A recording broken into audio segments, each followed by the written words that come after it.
दोस्तों, स्वागत है आपका जानो और सीखो के एक नए वीडियो में। और आज के वीडियो में हम जानेंगे कि कैसे आप शेयर मार्केट से पैसे कमा सकते हैं, कैसे आप स्टार्ट कर सकते हैं इन्वेस्टमेंट। ये वीडियो बिगिनर्स के लिए, जिनको शेयर मार्केट के बारे में कोई आइडिया नहीं, उनको समझना है कि आखिर शेयर मार्केट क्या होता है, शेयर क्यों बढ़ता है, शेयर में कैसे इन्वेस्ट करके कमाए जा सकते हैं, ट्रेडिंग क्या होती है, इन्वेस्टमेंट क्या होती है, म्यूचुअल फंड कैसे खरीदते हैं, इन सब चीज़ों के बारे में। तो अगर आप नए हैं और आपको जानना है कि कैसे आप स्टार्ट कर सकते हैं अपना इन्वेस्टिंग जर्नी और कैसे शेयर मार्केट से जुड़ सकते हैं, तो ये वीडियो उन्हीं के लिए है। तो दोस्तों, इस वीडियो को ज़रूर अंत तक देखिएगा, आपको काफ़ी नॉलेज मिलेगा। दोस्तों, सबसे पहले चलिए समझते हैं कि दो तरीके जिससे शेयर मार्केट से पैसे कमाए जा सकते हैं। देखिए, शेयर मार्केट को तो बेसिकली आपको समझ लेना चाहिए, एक ऐसा जगह है शेयर मार्केट जहाँ पे शेयर को बाई या सेल कर सकते हैं। जैसे सब्जी मंडी होती है ना, जहाँ पे सब्जी रहती है, वहाँ एक मार्केट रहता है जहाँ पे सब आते हैं, सब्जी कोई बेचता है, कोई सब्जी खरीदता है। तो बायर्स और सेलर्स को मिलाने की जगह होती है सब्जी की मंडी। उसी तरह से एक्सचेंज है, जो शेयर जो खरीदना बेचना चाहता है उसको मिलाने की जगह एक्सचेंज होती है। ये एनएससी, बीएससी, ये सब एक्सचेंज है, national stock exchange, Bombay stock exchange. तो ये इन लोग को मिला देती है। अब ये लोग बेसिकली दो चीज़ करते हैं, या तो ट्रेड करते हैं शेयर, या तो इन्वेस्ट करते हैं। और यही दो तरीके हैं शेयर मार्केट से पैसे कमाने के। तो पहला होता है ट्रेडिंग। ट्रेडिंग मतलब क्या होता है कि जैसे आप कह लीजिए कि शेयर आपने खरीदा और उसने आपने 2 दिन, 3 दिन, 10 दिन, 15 दिन में बेच दिया। थोड़ा बढ़ गया तो बेच दिया, या आज खरीदा और आज ही बेच दिया।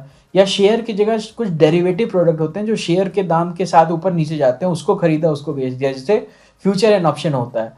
तो ट्रेडिंग से आप पैसे कमा सकते हैं, मतलब एक्टिवली, मतलब यहाँ एक्टिव आपको खरीदना है या बेचना है, फिर खरीदना है, नीचे गया तो फिर ऊपर जाए बेचना है, तो आपको मॉनिटर करते रहना है। तो ये अलग अलग तरीके की ट्रेडिंग होती है। इंट्राडे ट्रेडिंग होती है, स्विंग ट्रेडिंग होती है, सब लेकिन ट्रेडिंग में आती है, मतलब एक्टिवली बाई सेल कर रहे हैं आप।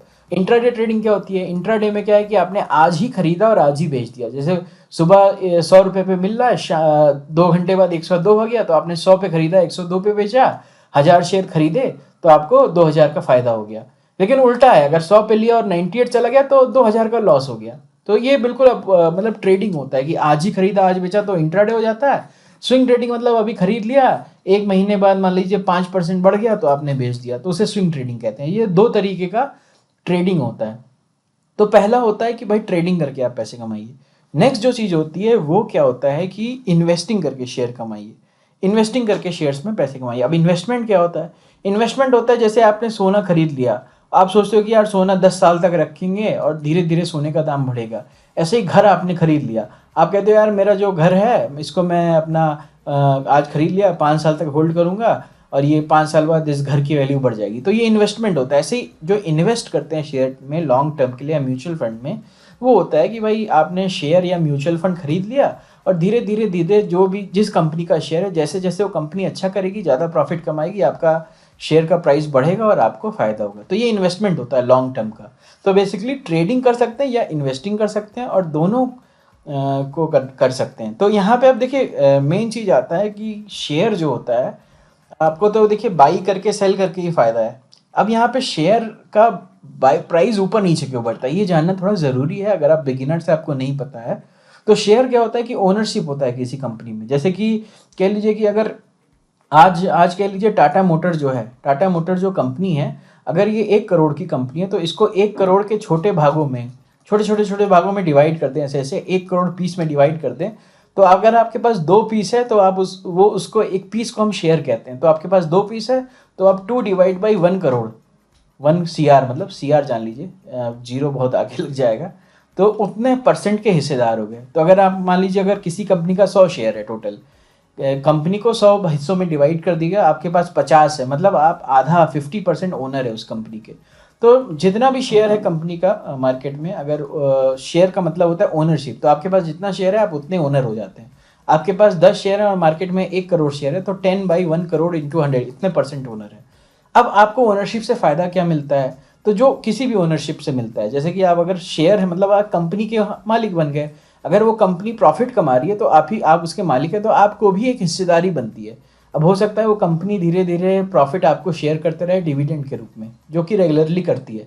तो कहने का मतलब है हर कंपनी के साथ बेनिफिट होते हैं कि वो शेयर, अगर वो कंपनी अच्छा करे तो उस शेयर का दाम जो है वो बढ़ता है, क्योंकि उस शेयर के साथ जो बेनिफिट आपको मिल रहा है, जैसे डिविडेंड के रूप में मिल रहा है, या राइट्स के रूप में मिला, ये सब हम आगे जानेंगे। पूरा कोर्स में स्टार्ट करूंगा फंडामेंटल एनालिसिस पे, तो उसमें हम ये सब पूरा डिटेल में जानेंगे कि कैसे कैसे आपको फ़ायदा हो सकता है। लेकिन कई तरीके से जो भी शेयर के मालिकों को फ़ायदा होगा तो शेयर का दाम बढ़ता है। तो देखिए, लॉन्ग टर्म में शेयर के जो कंपनी अच्छा करती है, प्रॉफिट कमाती रहती है लगातार, उसका सेल बढ़ता रहता है। जैसे कह लीजिए कजारिया सिरामिक है, उसका हर जगह कजारिया के टाइल्स बढ़ते जा रहे हैं, उसका सेल बढ़ता रह रहा है। एक साल में 100 करोड़ हुआ, फिर 150 करोड़ हुआ, 200 करोड़ हुआ, तो उसका प्रॉफिट बढ़ता गया। 5 करोड़ हुआ, 10 करोड़ प्रॉफिट हुआ, 20 करोड़ प्रॉफिट हुआ, तो एंड में प्रॉफिट जो है तो ओनर का ही है, मालिक का ही है। तो वो आपकी भी हिस्सेदारी उसमें आएगी, वो आपको डिविडेंड के रूप में बाद में मिलेगा। यह कंपनी जब खुद को किसी और कंपनी को बेच देगी तो आपको मुनाफा बढ़, लेकिन हो गया एंड में, तो उसके लिए वैल्यू बढ़ता है, ठीक है। और ये तो लॉन्ग टर्म की बात होगी कि कंपनी अच्छा करेगी तो उसका प्राइस ऊपर जाएगा। लेकिन रोज भी प्राइस ऊपर नीचे होता है शेयर का दाम रोज, क्योंकि जैसे सब्जी मंडी में रोज अलग अलग भाव रहता है, क्योंकि लोग अलग बायर्स कम रहते हैं, सेलर कभी ज़्यादा रहते हैं, कभी डिमांड ज़्यादा है, कभी शादी का सीजन है तो सब्जी की डिमांड ज़्यादा है। वैसे ही शेयर में शॉर्ट टर्म में भी कई कारणों की वजह से प्राइस ऊपर नीचे जाता है। मान लीजिए जैसे कि अभी कुछ हो गया कि कोई न्यूज़ आ गई जो कंपनी के लिए बहुत अच्छा है, देख रहे हैं कि इस न्यूज़ की वजह से आने वाले 5 साल में कंपनी का जो प्रॉफिट है वो बढ़ सकता है, तो इसलिए शेयर का दाम थोड़ा रिएक्ट करेगा। या कोई ख़राब न्यूज़ आ गई, या किसी दिन किसी को बहुत ज़्यादा बेचना है, किसी को बहुत खरीदना है, किसी ने दिमाग बैठा लिया कि शेयर का मैं 50 लाख खरीदूंगा, तो यहाँ बेसिकली शॉर्ट टर्म में प्राइस जो है शेयर का वो ऊपर नीचे जा सकता है। और किन रीजंस पे जा सकता है, जो भी रीजंस हो, मतलब शॉर्ट टर्म में कोई भी न्यूज़, स्पेकुलेशन न्यूज़ जो भी है उसकी वजह से ऊपर नीचे और आएगा, तो शेयर प्राइस रोज ऊपर नीचे होगा। तो ट्रेडिंग से भी आप पैसे कमा सकते हैं। अब आपको स्टार्ट कैसे करना है, अगर आपको मान लीजिए आज इन्वेस्टिंग या ट्रेडिंग जो भी आपको करना है, अगर आपको नए लोग को तो मैं रिकमेंड करूँगा केवल इन्वेस्ट करें, ट्रेड मत करें। और ट्रेडिंग के लिए आपको सीखना, नॉलेज ज़रूरी होता है, तो वो बाद में कीजिएगा। नए लोग हैं उनको फोकस करना चाहिए केवल इन्वेस्टमेंट पे। तो अगर आप नए हैं और आपको स्टार्ट करना है तो कैसे करें, तो सबसे पहला चीज़ है आपको नॉलेज चाहिए कि आपको किस शेयर को खरीदना है। मैंने आपको पीछे बताया कि शेयर का प्राइस ऊपर या नीचे क्यों जाता है, लेकिन कौन सा शेयर आपको खरीदना है इसके लिए जो स्टडी करनी पड़ती है वो आपको करनी ज़रूरी है। और थोड़ी देर में हम देखेंगे कि आपको क्या स्टडी करनी पड़ेगी। दूसरी चीज़ है कि आपको एक ट्रेडिंग अकाउंट चाहिए और आपको डीमैट अकाउंट चाहिए और बैंक अकाउंट को अपने ट्रेडिंग अकाउंट से लिंक करना है। अब ये सब क्या होते हैं, इसको जानने की कोशिश करते हैं।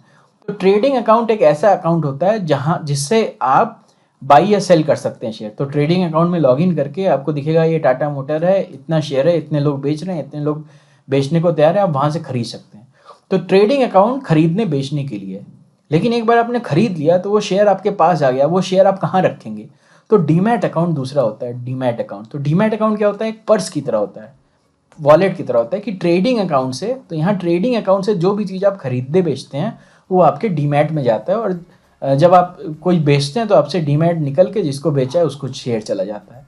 और ट्रेडिंग अकाउंट से आपका बैंक अकाउंट लिंक होता है। बैंक अकाउंट क्यों लिंक होता है, क्योंकि जब आप खरीदते हैं तो आपको पैसे चाहिए, तो बैंक अकाउंट से अपने ट्रेडिंग अकाउंट में पैसे डालते हैं, ट्रेडिंग अकाउंट से खरीदते हैं। एक बार शेयर आपको मिल गया, डिलीवरी वाले शेयर, मतलब जो लॉन्ग टर्म इन्वेस्टमेंट है, इंट्राडे में आपके डीमैट में नहीं आते हैं, वो एक ही दिन में क्योंकि आप खरीद बेच देते हैं, वो उसके बारे में हम बाद में जानेंगे। लेकिन इस तरह से कुछ होता है। तो आपको ट्रेडिंग अकाउंट चाहिए, आपको डीमैट अकाउंट चाहिए और आपको बैंक अकाउंट को अपने डीमैट अकाउंट से लिंक करना है।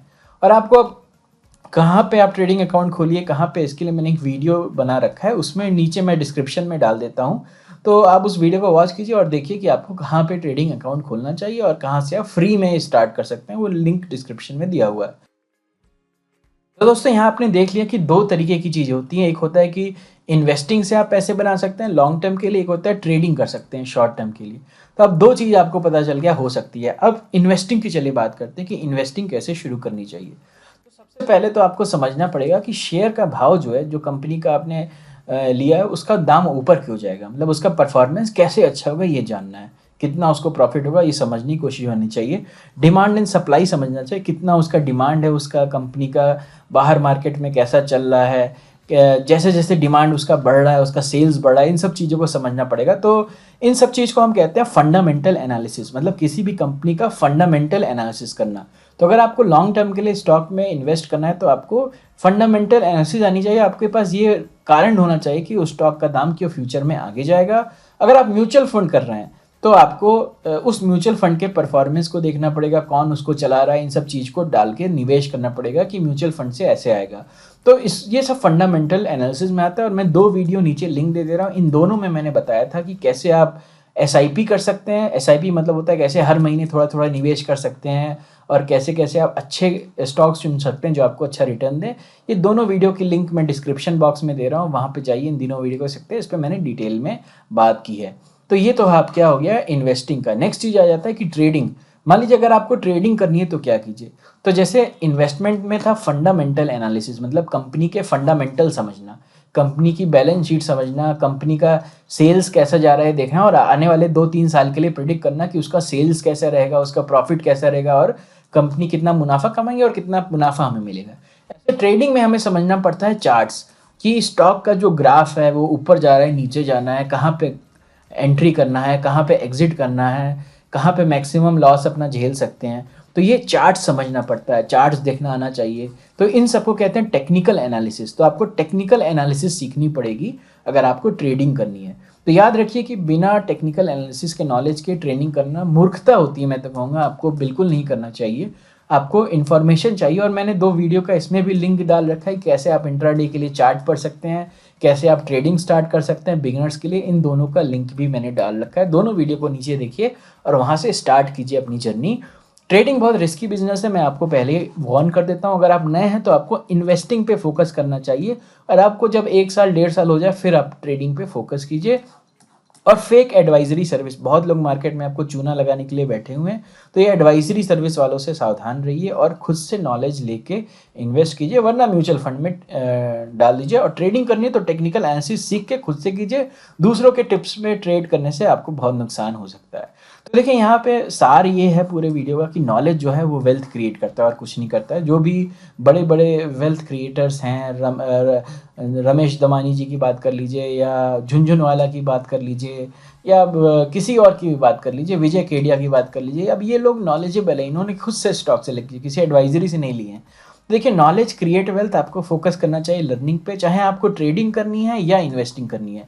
दोनों केस में आपको नॉलेज गेन करना है। इसके लिए आपको टेक्निकल एनालिसिस या फंडामेंटल एनालिसिस, इन दोनों में से एक चीज़ तो आनी चाहिए। जो भी आप करें, अगर आप इन्वेस्टिंग कर रहे हैं तो आपको फंडामेंटल एनालिसिस आनी चाहिए, ट्रेडिंग कर रहे हैं तो टेक्निकल एनालिसिस आनी चाहिए और ये आपको हेल्प करेंगे। तो आपको नीचे जो डिस्क्रिप्शन है इस वीडियो का, इसमें मैं लिंक्स दे देता हूँ सारे वीडियो को जो मैंने सजेस्ट किया है। तो इन सब वीडियो को ज़रूर देखिए। इन सब वीडियो को देखने से आपको बहुत आइडिया होगा नॉलेज का। और आने वाले टाइम में मैं काफ़ी वीडियोस और लाते रहूँगा इन सबको एक्सप्लेन करने के लिए। दोस्तों आज के वीडियो में इतना ही, मिलते हैं नेक्स्ट वीडियो में। तब तक के लिए जय हिंद, जय भारत।